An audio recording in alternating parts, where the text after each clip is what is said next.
Hi, I'm Victoria. Let's talk about describing people. Today, I'm going to help you learn 82 expressions for describing people. There are 3 different ways to describe people. One of them is to describe their appearance. I have brown hair. The second way is to describe their personality or character. I'm optimistic. The third way is to describe their actions or hobbies. I'm a teacher. I like cats. Today, we're going to specifically focus on how to describe someone's or maybe your personality and character. Have you ever taken a personality test? These kinds of tests try to tell you something new about your character or maybe put you into a category. You are a comforter. You are enthusiastic. You are a pessimist. Personally, I hate almost every personality test. Why do I need a test to tell me about my personality? I already know my personality. You probably learned a lot about me just from that statement. I don't need a test. I don't need someone else to tell me about my personality.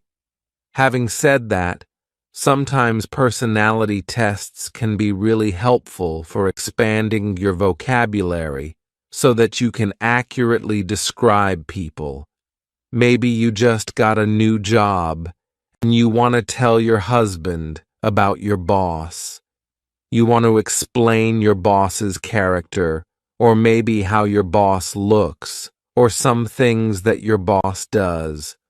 Or maybe you're on a first date with someone and you want to tell them the wonderful things about your personality.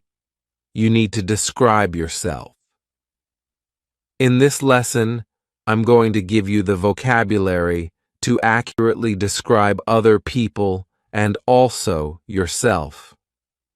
Today, I want to ask you 6 questions to learn more about your personality. The goal is to choose some of these nouns and adjectives and create a sentence or maybe a couple of sentences describing yourself. If you feel like this is too personal, you can kind of create a list for someone else in your life. At the end of this lesson, I have some extra special material. You're going to see a conversation with 5 native English speakers where we try to describe each other. Hopefully, this will help to also expand your vocabulary, but you'll have to wait until the end of this lesson. All right. Let's get started with the first question on this personality test. Personality test question number 1. Are your travel plans generally organized? What about your home and office? Are they pretty tidy? Tidy means clean. Things are orderly. Think about this for a moment. Organized. Tidy. Does this describe you? Think about this for 3 seconds. Choose yes or no. 3, 2, 1. Let's say you decided to say yes. My travel plans are generally organized. My home and office are pretty tidy. Some great adjectives we can use to describe you. I'm organized. I'm put together. I have it together. Here, we're talking about your life. You have your life together. It is organized. I'm organized. I'm put together. I have it together. Or you might say I'm a type. A type is compared to B-type, which we'll talk about in just a moment. A type means that you are quite orderly. There is a place for everything in your life. You might also add a qualifier to some of these expressions. I'm somewhat A-type. I'm kind of A-type. I'm pretty A-type. Here, we're lessening it a little bit. You're not 100% A-type. You're not 100% organized. I'm somewhat organized. Okay, That's fine. Most of us are kind of in the middle of a lot of these categories, so it's good to use these qualifiers. I'm somewhat organized. You might also say, if you said yes to this, that your travel plans are generally organized. You might say, I'm a doer. Doer. Here the root word is do. You do things. You don't just think about them and wait for something to happen. You do things. You take action. I'm a doer. Or you might say simply, I'm clean. Things in my life are clean. I'm a clean person. If you said no to this, no. My travel plans are not orderly. My home and office, they are a wreck. Well, what are some adjectives we can use to describe you? You might be spontaneous or creative. What if you are not A type? You are B type. B type means that you don't always have things orderly. Maybe you tend to be slower at doing things. You think about things a lot. Usually B-type people might be a little more of the creative, spontaneous type. That's why you're in this list. Then we have some negative words that we can use to describe these people as well. You might be scatterbrained. Here, we can imagine in your head things are not orderly. They are scattered. Scattered means unorganized. If you say to someone you are scatterbrained, it is not nice. You could say it about yourself. That's fine. I'm scatterbrained. But you don't want to say that about someone else. During today's lesson for these words that are definitely rude to say to someone else, I put a little star beside it so that you know I should probably be careful saying this to other people because these are always negative. The final thing you might say if you said no to this question is, I'm not clean. I'm messy. My life is messy. My house is messy. Just things are not organized. I'm messy. Did you write down some words that relate to your personality? All right. Let's go on to the personality test question number 2. Question number 2. Is it easy to stay relaxed even when you have pressure? Do small events not change how you feel about the rest of the day? Maybe a small negative thing happens and who cares? It doesn't bother you. You can just easily forget about it.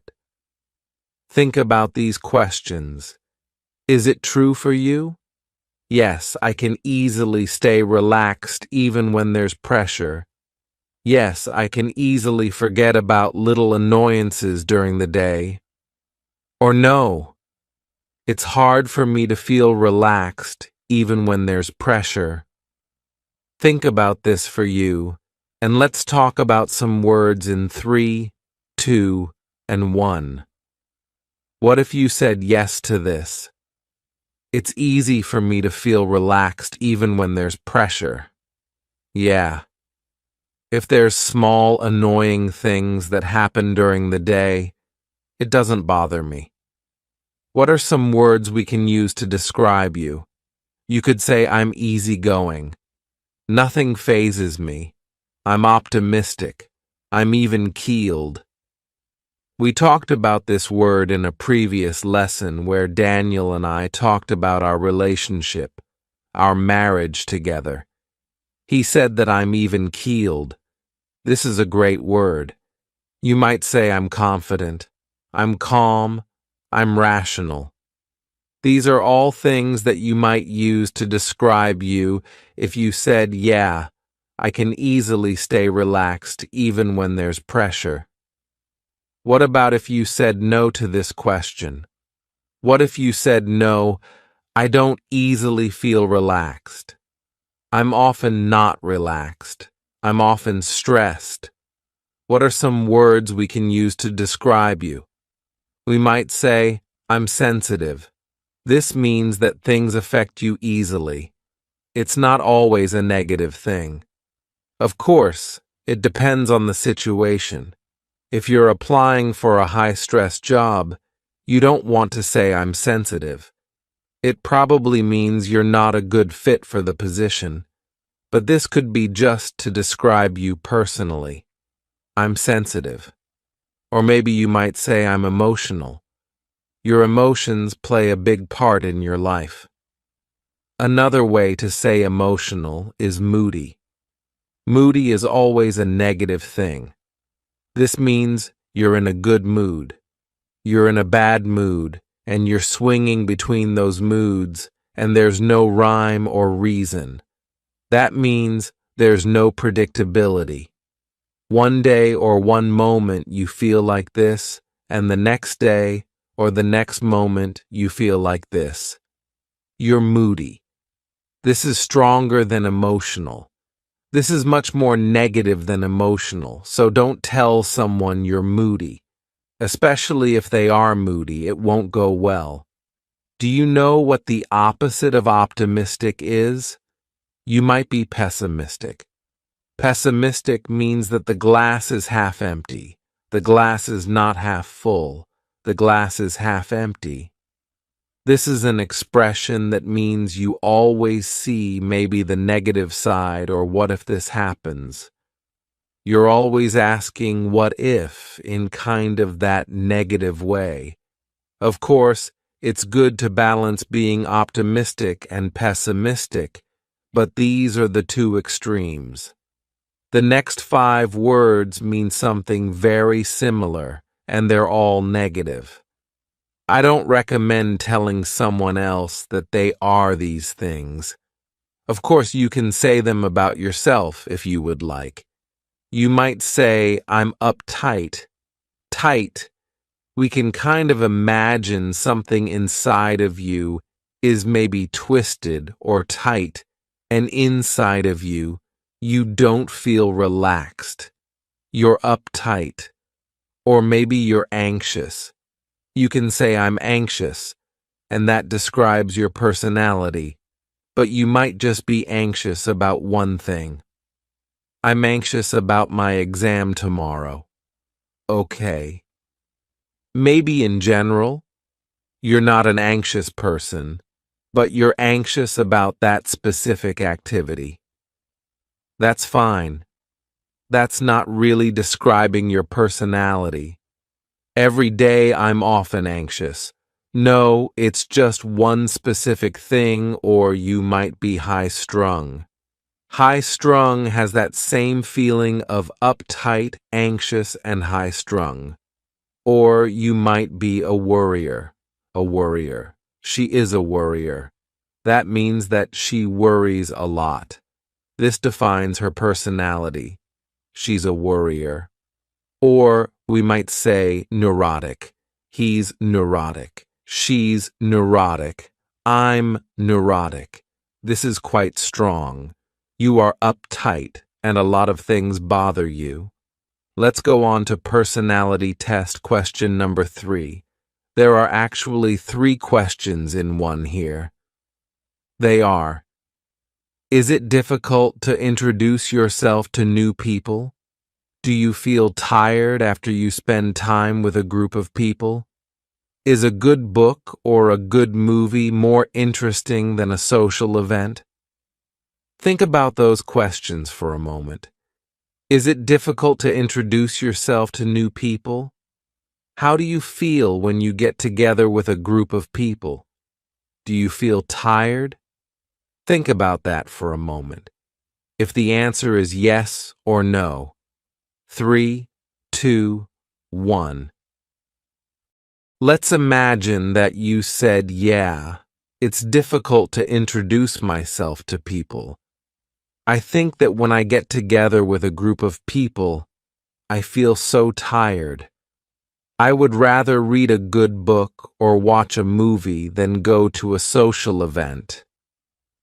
If you said yes to this, let's talk about some adjectives that can describe you. You could say, I'm reserved, I'm shy, I'm timid, I'm introverted, or just simply I prefer small groups. I know some people are like this. They don't like big groups. They would rather get together with just one other person, or maybe 2 or 3 other people, not a group of 20 people. I prefer small groups. I'm introverted. I'm reserved. I'm shy. I'm timid. These are all great words. What about if you said no? I feel energetic when I get together with a group of people. I would rather go to a social outing. It's no problem to introduce myself to new people. What are some words we can use to describe you? You could say I'm outgoing. I'm the life of the party. Now, for this expression, it's probably better that someone else says this about you just because it's maybe not so humble if you say, I'm the life of the party. It means that everybody loves me. People love talking with me. It's probably better if your friend said, yeah, Victoria, she's the life of the party, instead of me saying it about myself. But this might be an expression you can use to talk about someone like this. Or you might be the opposite of introverted, extroverted. You are at ease in social situations. You take initiative. You are social. This word initiative is a beautiful word. We can imagine that when there are 2 people maybe in a gathering and they both are kind of looking at each other, but they don't really want to start a conversation. The person who starts the conversation, that person takes initiative. They took that opportunity. If you have no problem introducing yourself to other people, or maybe asking questions at a store, you take initiative.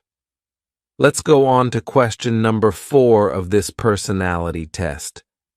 Do you often get lost in thought and kind of forget your surroundings? Do you often think about the meaning of life? Do you get lost in thought? Things are going on in your head and you're thinking about those things, not the things about you. Do you often think about the meaning of life? What is life? Think about this question. Is it true for you? Is it not true for you? 3, 2, 1. Let's imagine that you said, yeah, I do often kind of get lost in thought. Yeah, I do think about the meaning of life often. What are some words we use to describe you? You might say, I'm deep. Now, this is an expression kind of like I'm the life of the party, that it's not so humble. If someone is deep, this is a compliment. It means that they have a lot of wisdom. It's probably better for you to say it about someone else. I really like talking to my cousin. He's so deep. He has such interesting thoughts. Instead of saying it about yourself, you may also say, I care about finding truth. This is another way deep. I care about finding truth. Or you might be the kind of person who is critical. I'm critical of things. If someone tells me something, I often question it. Is it true? Is that real? On the negative side, you might say cynical. Cynical is always a negative word, and that just means that, yes, that person asks questions, but they always doubt. They're not just asking questions, but they're always doubting. Is that true? There's no way that that's true. They're cynical. They're always doubting. If you often get lost in thought, you might say, I'm a dreamer. I often like to daydream. I'm lost in my own world. I live in my head. They're not things that you want to say in a job interview, but they're not necessarily bad, so you can say them to your friends or say them about yourself.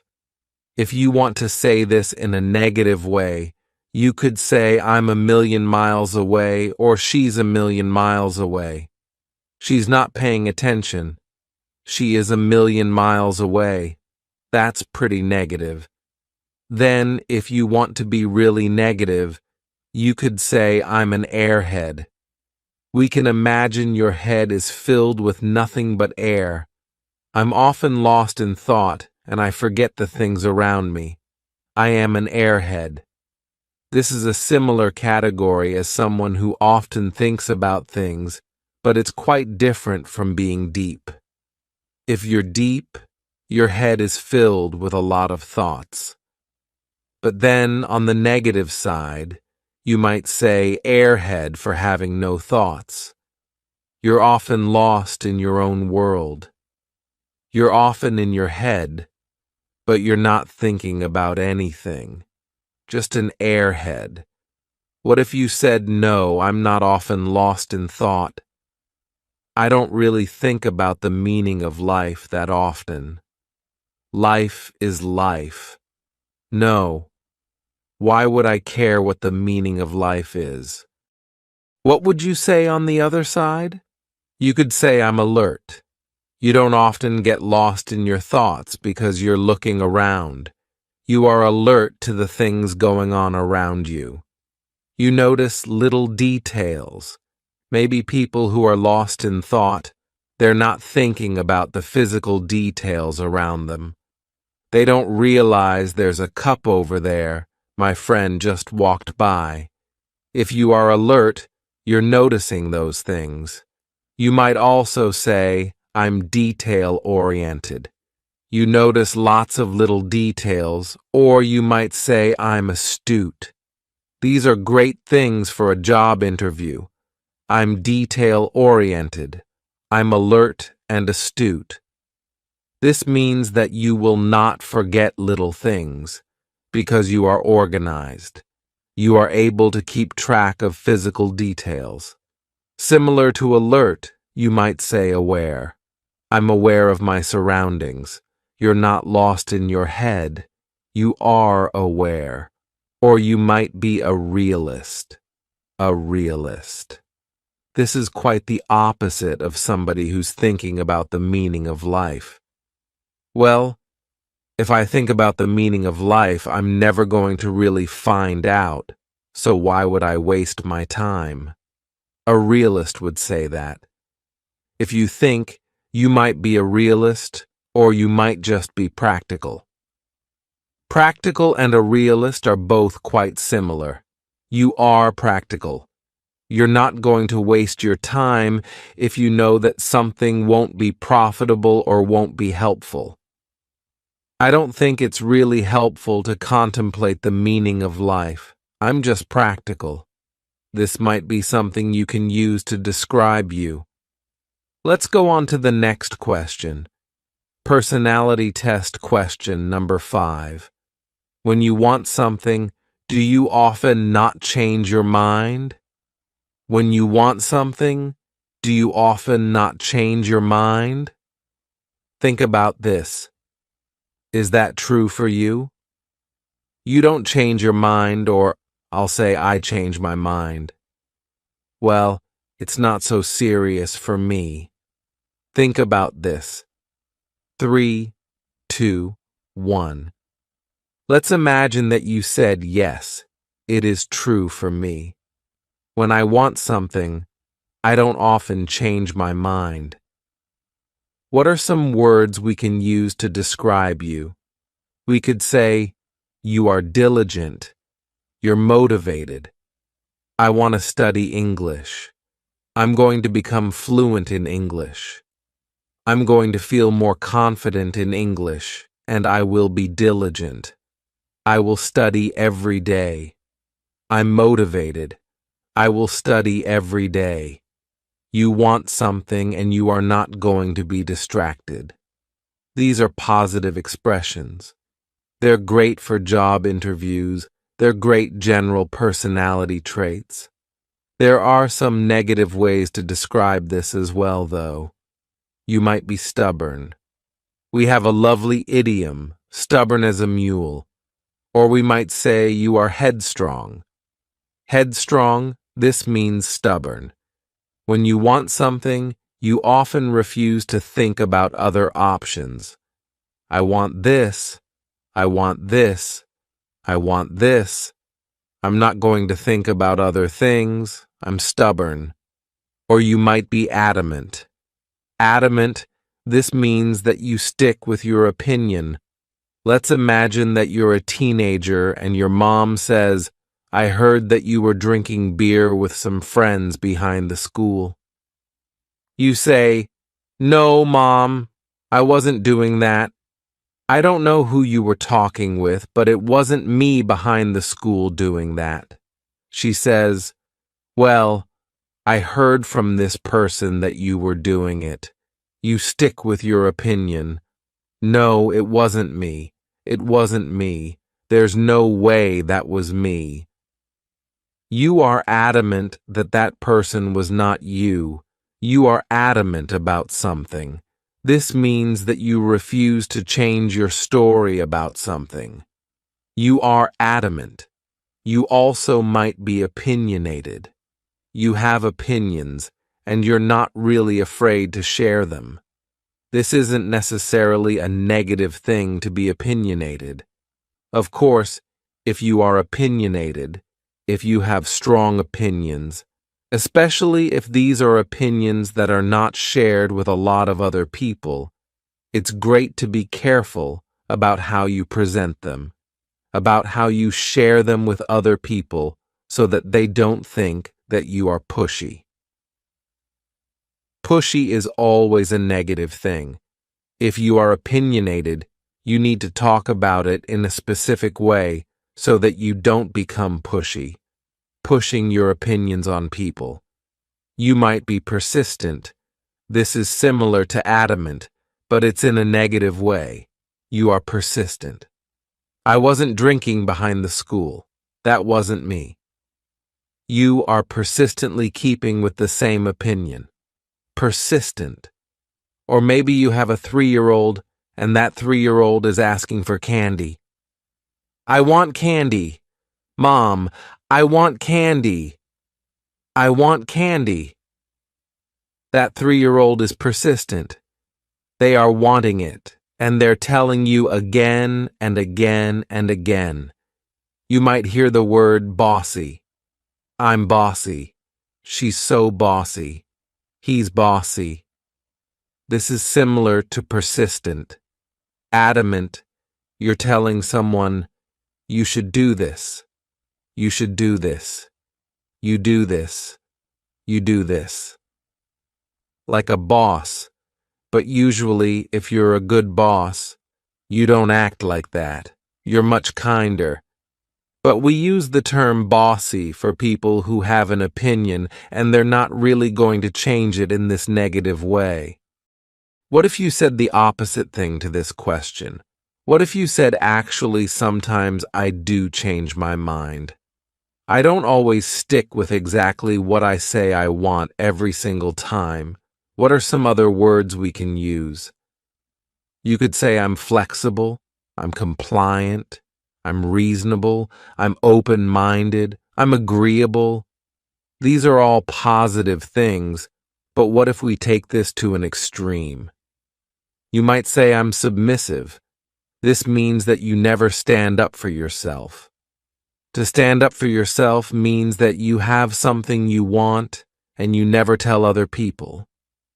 You are submissive, maybe too submissive. Or we can use a great expression I often get walked on. Get walked on. If you have an opinion and you always change it depending on what other people want, we can imagine that you are like a doormat. This is the thing that you walk on to enter a house. This is you. People are always walking on you. I often get walked on. Your desires, your needs often get forgotten because you don't stand up for yourself. I often get walked on. You could say that about someone else. Yeah, He often gets walked on because he doesn't feel comfortable standing up for what he wants. He doesn't feel comfortable pushing what he wants, so he just gets walked on. Let's go to the next question. Question number 6. This is our final personality test question. When people come over to your house, when guests come to your house, do they feel comfortable? Do you go above and beyond what is necessary to take care of them? This is a great expression. Go above and beyond. Maybe it's necessary to give them a glass of water. When a guest comes to your house, you say, "Sit on the couch. Here's a glass of water." But maybe you go above and beyond. You do more than that so that your guests feel comfortable. Is that true for you? Do your guests feel comfortable? Do you do more than is necessary? Think about that for a moment. Is it true or not true for you? 3, 2, 1. Let's say that this is true for you, that you make your guests feel comfortable and you do more than is necessary. Let's talk about a lot of adjectives that we could use to describe you. You are hospitable, nice, and friendly. But here is a big warning. If you come from France, Italy, Spain, Brazil, Portugal, these romantic language countries do not, warning, warning, warning. Do not say sympathetic. You do not say he is sympathetic. She is sympathetic. This does not mean nice in English. This is a false friend, and I hear a lot of people say this. Instead, in English, we do have the word sympathetic. This means that maybe your brother lost his job, and when you go over to his house, you bring him some flowers, and you bring him a meal, and you sit down and talk with him. You talk about that difficult, hard time in his life because you are sympathetic to his difficulty. We usually have a difficult situation happening, and you didn't personally experience that difficult thing, but you feel his difficulty. You feel his pain. You are sympathetic. Here, we're using it in a completely different sense than friendly. Friendly just means you're nice. But if someone has a difficult situation, you are sympathetic to their problem. You understand. I think my brother is really sad right now. He's probably worried about the future. You are understanding his difficult times. I hope I explained this word sympathetic so that you do not use it and say, "Victoria, you're so sympathetic." No, no, no, no, no. Don't use that. What are some other words we can use? You could say, "I'm compassionate. I'm considerate. I'm generous." This means you give maybe your time or your money to other people. You could say, "I'm warm. I'm warm-hearted." This means that people feel this warm feeling when they're with you. They feel like you're such a friendly person. You could say, "I'm helpful. I'm down to earth." Down to earth is an expression that we use to mean you are relatable. People feel like your life is not so different from theirs. You often hear this word described with celebrities. Celebrities, movie stars, they have lives that are much different than our own, so they seem kind of untouchable, so different. But maybe there is one celebrity who relates to the problems of normal people. Someone might say, "Yeah, she's really down to earth. She's down to earth. Her feet are on the earth. She's down to earth." Or you might say she's sincere. She's genuine. She's really herself. She's not faking it. She's dependable, or I'm dependable. Your friends know that they can depend on you. What if you said no to this? I imagine that you probably didn't say no to this about yourself, but you probably know somebody like this. Let's talk about the opposite. Someone who is maybe not so generous, not so considerate, or so friendly. Let's talk about the opposite. Maybe you know someone who is unpleasant. This is a little bit of a nicer way to say they're so annoying.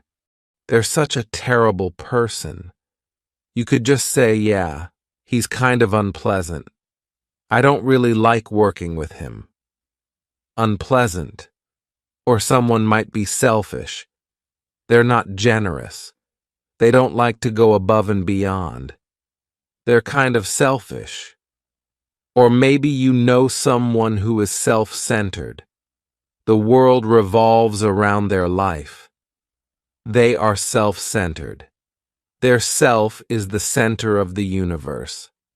They're self-centered. How did you do? How did you answer all of these 6 personality test questions? I hope you wrote down some adjectives that you can use to describe yourself. Write that sentence down in the comments. But before we go, I'd like to share some extra material with you today. You're going to see 5 native speakers. They are 3 friends, plus my husband, plus me. We are attempting to describe each other. I sat down with each of my friends individually and asked, how would you describe this person? How would you describe that person? I didn't tell them specifically to describe their personality or their character, but you'll see that a lot of these people, they did describe their physical appearance a little bit. But most of these descriptions had to do with their personality or character. You're going to hear some of the words that we just talked about, and maybe you'll hear some new words as well. Let's start with my friend Eliza. You're going to meet Eliza, Hazel, Laurel, and Daniel. They're going to be describing each other. Let's see what everyone has to say about Eliza. Let's watch. Eliza. Hi, I'm Eliza. Hazel. Gosh, Eliza is witty and sarcastic to a fault. Victoria. I'd say so. Hazel. She's super inquisitive and very literate. I'd say that's a very good description of her. Victoria. For sure. That's something that I first recognized about Eliza is she's really inquisitive. She asks great questions. Hazel. She's curious about life. Yeah, I'd say she's adventurous for some things like travel or things like that. Not so much food. She's very loyal friend. Laurel. Eliza is very sarcastic and smart, quick-witted. She's funny, and she has nice, pretty long brown hair. Victoria. That's true. Daniel. I would describe Eliza as very curious. Out of many people I know, not many people will ask you questions a lot.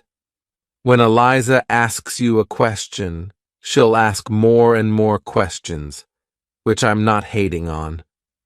I think it's great. She's also very assertive. Whenever she has an opinion, she usually makes it very clear. It's not hidden in any way. She's also very friendly, though, so the assertiveness doesn't get in the way of her friendliness. Her friendliness shines through. Victoria. You just heard some amazing adjectives to describe the wonderful person of Eliza. Let's go on to the second person. You're going to meet Hazel, and let's see how everyone describes Hazel. Hazel. Hi, I'm Hazel. Eliza. Hazel is a short little person and she has brown hair and amazing freckles and she's very creative. She's an introvert. She's a good painter. She's very smart. She's well-traveled. Victoria. Those are all true things. Laurel. Hazel is short like me and she's kind of got she's dry-humored, so very subtle, also very smart and well-traveled. She's lived in lots of different places. Daniel. Hazel. Hazel is very reserved. Yet when you get to know her, she's very fun-loving. She's also very curious. She's kind of geeky. She likes Harry Potter and Star Wars and stuff like that. Yeah, she's very fun, and if you get together with her at a party, you're going to have a good time. Victoria. I hope you enjoyed those adjectives to describe Hazel. Let's go on to Laurel. How does everyone describe Laurel? Laurel. Hi, I'm Laurel. Eliza. Laurel is also a short little person. She's got sort of blondish brown hair, sort of a darker shade of blonde. She has glasses. She, to me, is very businesslike, and she likes to tell stories with a lot of detail, which are always interesting. Hazel. Laurel is short, with short hair, glasses, and I think she's a geek. Victoria. Could you explain what you mean by geek? Is that her interests? Hazel. Yes. A little bit about her interests. She's, like Eliza, curious about different knowledge and stuff. She loves Star Wars, Harry Potter. Victoria. Exactly. That kind of stuff. Hazel. Harry Potter. Movies. She's definitely a movie buff. She can remember almost everything, all these weird random details. Victoria. Her mind is like a steel trap. Hazel. Yes. Victoria. She knows everything. Hazel. Yeah. I think she's also a very loyal friend and very caring. Victoria. Yeah. I've been friends with her for 10 years and I feel like she is that kind of person. Hazel. She makes an effort. Victoria. Yeah. Hazel. She makes an effort in her relationships, I think. Victoria. Yeah. That's a great quality. Hazel. Yeah. Very much. Daniel. Laurel. Laurel is very loyal, I would say. When she's your friend for life. She'll remember you, and she's very detail-oriented. She'll remember all the details of your relationship. I don't mean this in a bad way. I just mean there's always somebody in your life who gives all those details about your life. She also knows a lot about, from my perspective, a lot about pop culture. She's always filling me in on the details, and maybe I understand something that she also understands, and we can have a funny conversation about that. Usually, Victoria doesn't understand. Victoria. Yeah. I don't know much about pop culture, so Laurel is my window into this world. She allows me to learn that stuff. Victoria. I hope you learned some great words with those explanations. Let's go on to my husband Daniel and see what everyone else has to say about Daniel. Daniel. Hi, I'm Daniel. Eliza. Daniel. Daniel is so fun. Daniel is this tall, skinny ginger. He's got very great, amazing red hair. He always has a lot of energy. I think he's always like, I'm Daniel. Victoria. He does have a lot of energy. Eliza. I feel like, Has a lot of strong opinions about things, which I really like. He's married to you and has a baby. Victoria. That is true. Those are all true facts. Eliza. I think he's very relaxed in some ways, but also cares about details in other ways, which is kind of hard to describe, but it's true. Victoria. That is true. Hazel. Daniel is a tall, skinny redhead. Victoria. That is the first thing Eliza said too. Hazel. I think he is very creative. I would probably describe him as adventurous, not afraid to take risks, inquisitive, opinionated. I think he has opinions and he's set in his way, but I think he's also open for discussion. Victoria. Okay. Hazel. Yeah. Laurel. Daniel. Oh, Daniel. Victoria. Other people said that too. Daniel. Oh, Daniel. Laurel. Daniel is thin and he has red hair, very red hair. He can be kind of loud and enthusiastic. That's a good word for Daniel. Victoria. Enthusiastic. Laurel. He's very intelligent too and adventurous. He's into lots of different things and learning. He likes to learn. Victoria. Those were some great adjectives to describe Daniel. Oops, I forgot to say that my friends are also going to describe me. Here we go. Eliza. You're just so delightful. That was my first word for you. Not just because you're in the room, but because you are just delightful. Victoria. That's so nice. Eliza. You have an effervescent personality. I feel like you're very uplifting for other people. You bring a lot of joy to people. I feel like you always seem like you have it together. That's definitely my most overarching impression of you, is you have it together. You're also a very good host. You're excellent with hospitality. Victoria. Thank you. Eliza. Obviously, we share a love of reading, so I know that you're very well read. I like that you get very interested in specific topics.